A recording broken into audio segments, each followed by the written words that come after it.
Oi, eu sou a Rafa, do canal Louca Odisseia. Sejam muito bem-vindos ao nosso podcast. Esse é o Bookseia. E hoje é mais um episódio comigo e comigo mesma e meus devaneios, porque sim, estou gravando sozinha. E hoje a gente vai bater um papo sobre o livro O Grande Gatsby, escrito pelo autor Scott Fitzgerald. Essa é difícil de falar, tem um sotaque bonito. E ele foi escrito na década de 20, mais precisamente em 25. Com essa entrada, então, vamos lá, né, aos meus parâmetros, como eu entendi ou deixei de entender o livro, né, e minhas observações. É isso, vamos lá.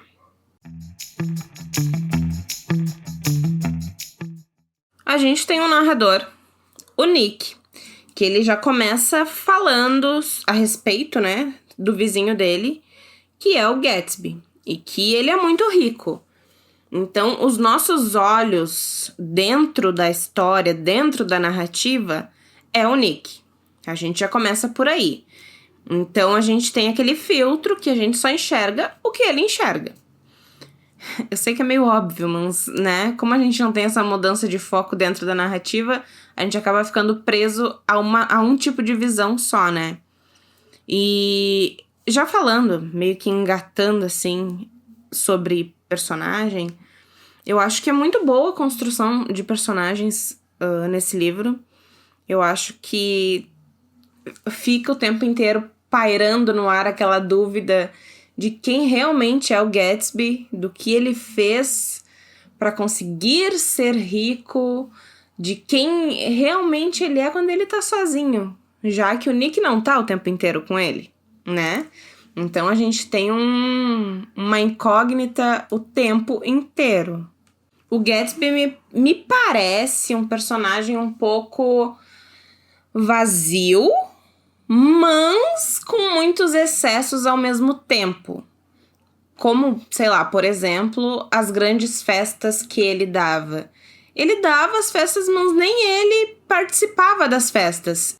Então, a gente fica um pouco sem entender se é porque ele realmente é assim ou se é para acentuar o fato do mistério. Não sei, foi o que eu senti. O Nick, né, como eu falei, ele é o nosso sabe-tudo, entre aspas, porque, como eu já falei também, a partir do momento em que o livro parte da perspectiva dele, automaticamente a gente vai ver as coisas segundo a visão dele. É meio óbvio, mas vamos falar, né, vamos deixar claro. E eu diria que ele é Não, eu acho que transição é uma palavra muito forte, porque ele não é um personagem de transição, já que, né, ele tem o principal papel, que é justamente de trazer o nosso olhar, né, de captar as coisas pra gente poder entender a história. Então, não, transição é a palavra errada.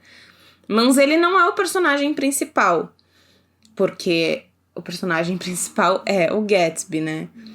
Então, a gente tem muito contato com o Nick, mas as entrelinhas da história a gente vai querer sempre ficar sabendo o que é, porque isso não nos é passado.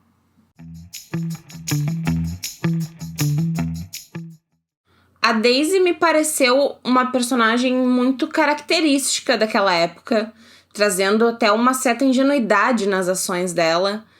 E eu entendo que sim, tem muita gente que não entende, ou que julga, ou que, sei lá, prefere tapar os olhos, sabe? Mas eu acho que se a gente for comparar em como a mulher é tratada hoje em dia e como as mulheres eram tratadas lá na década de 20, eu acho que tem um baita salto em construção, em valorização. Então, é diferente, é uma visão diferente, sabe? Então, sei lá, em relação a ela, eu prefiro me pôr como uma leitora neutra. A gente tem um apanhado de muito luxo, muito dinheiro, muitos excessos, um amor muito obsessivo, inclusive aquela coisa de viver um sonho americano. E não é à toa, né, que o livro é considerado um dos mais importantes da literatura norte-americana, né? Então, a gente tem tudo em exagero, a gente tem... Ai, sabe? Queria, não posso, sabe? Mais ou menos isso que eu senti em relação ao que foi passado. O livro se passa naquelas décadas de ouro ali, por meados da década de 20, né? Onde tudo era muito bonito, muito hollywoodiano. Então a gente tem uma referência bem legal em relação ao cinema também. Tem sim um pouco do romance clichê, mas aquele clichê mais adulto, uma coisa mais diferente, onde eu acho que às vezes pesa mais pra obsessão do que realmente pro amor. É um ponto de vista que eu acho que pode ser bastante desmembrado, né, pra discussão, porque, como eu falei, sou eu e eu mesma. E eu acho que sim, os personagens, né, ficaram muito bem caracterizados e também com uma ótima ambientação. É aquele tipo de livro que consegue te sugar pra dentro da história sem fazer muito esforço, porque eu acho que a partir do momento em que tu se entrega pra leitura, o livro mesmo faz esse trabalho automaticamente, sabe? Então eu adorei essa sensação de parecer que eu estava na década de 20, sabe? Eu gostei muito disso. E apesar dessa ótima ambientação, eu não me senti conectada com os personagens. Eu achei uma relação um tanto superficial. Porque eu preciso de um pouco mais pra me apegar de verdade nos personagens. Isso é só o que eu acho, isso é só a minha opinião.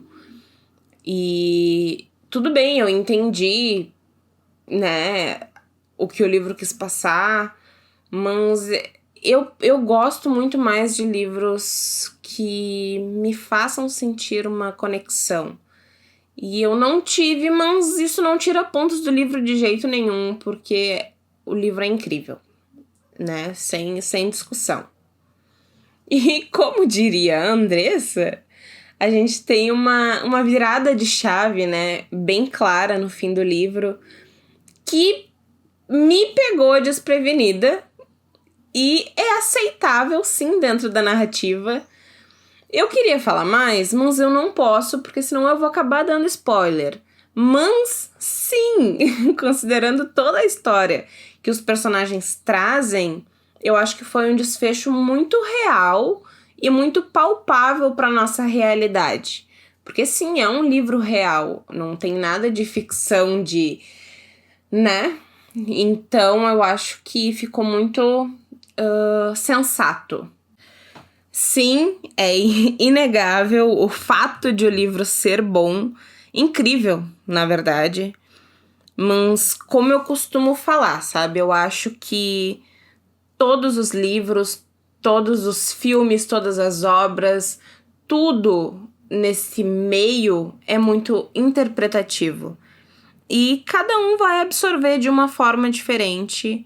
E eu vou continuar batendo o martelo nessa mesma tecla porque, sei lá, o que passou pra mim pode não fazer o mesmo sentido pra ti. Então, eu acho que é sempre muito importante bater nessa mesma tecla. E pra mim, a experiência com o livro foi 2 pontos. Um livro que eu não consegui me adaptar. Eu tentei extrair dele o que me foi permitido entender, porque não foi a leitura mais imersiva, eu acho que essa é a palavra. não foi a leitura mais imersiva que eu já tive. Sim, eu tentei entender ali o que a minha capacidade me permitiu, né? Ele não é um livro difícil, mas ele também não é uma leitura, bobinha, sabe? Ele é uma leitura comum para um pouquinho, sabe? Um pouquinho mais de entendimento não é a palavra, mas um pouquinho mais de, não sei, destreza também, não tô achando a palavra, mas eu acho que por ele ser um livro um pouco mais antigo, entre aspas, porque ali 20 não é tão antigo, mas ele tem uma linguagem um pouco mais diferente, uma coisa mais, né, uma coisa que a gente não tá tão adaptado no nosso dia a dia. Então eu acho que essa linguagem muitas vezes pode dificultar um pouco o leitor, apesar de esse não ter sido o meu problema com a história. Meu problema foi em relação a não ter a conexão com os personagens e não sei, eu acho que eu esperava mais, assim. Mas, com certeza, como eu falei, o que eu senti... Tem duas Rafa. A Rafa que consegue entender... A Rafa que absorve aquilo pra ela e a Rafa que entende que é um livro, é uma obra magnífica.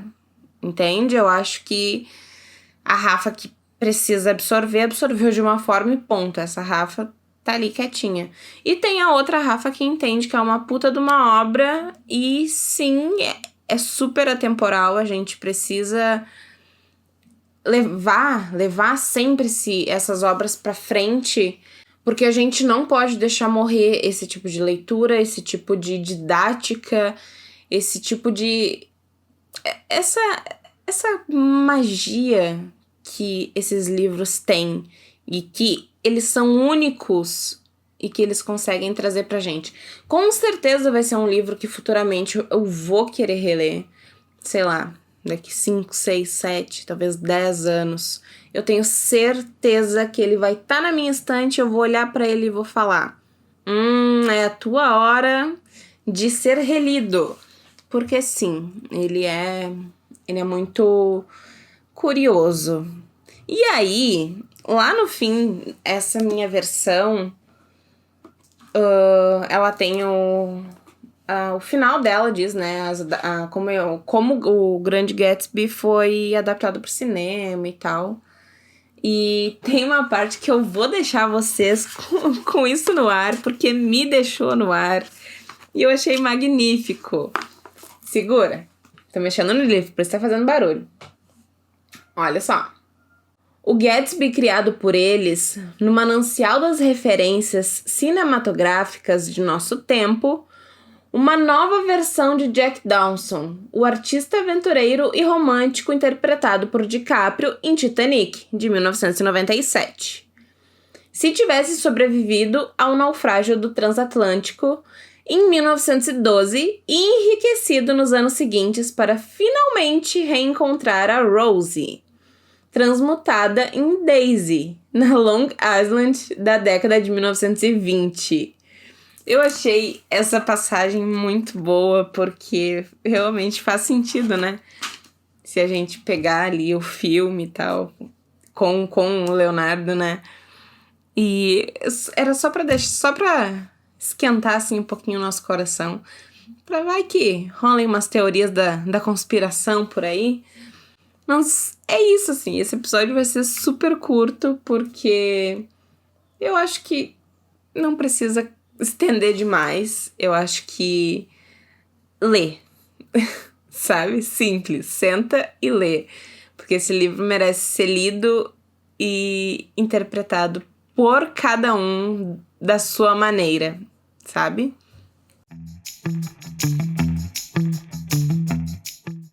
Mas então é isso. Esse foi realmente um episódio curto, mas isso não quer dizer que seja ruim, não. Eu espero muito que vocês tenham gostado dessa minha loucura, porque agora eu, né, resolvi embarcar nessa loucura. E não se esqueçam de acompanhar a gente nas redes sociais, de seguir a gente no Instagram, no Twitter, no Facebook, @loucaodisseia. E, por favor, se vocês tiverem alguma dúvida, sugestão ou crítica, que é muito importante, mandem e-mail para loucaodisseia@gmail.com ou por onde vocês preferirem, pode ser via comentário também, não tem problema. E é isso. Eu acho que é isso. Um beijo, então, e até a próxima semana, até o próximo livro, até o próximo devaneio, até a próxima experiência da Rafa, beleza? Um beijo!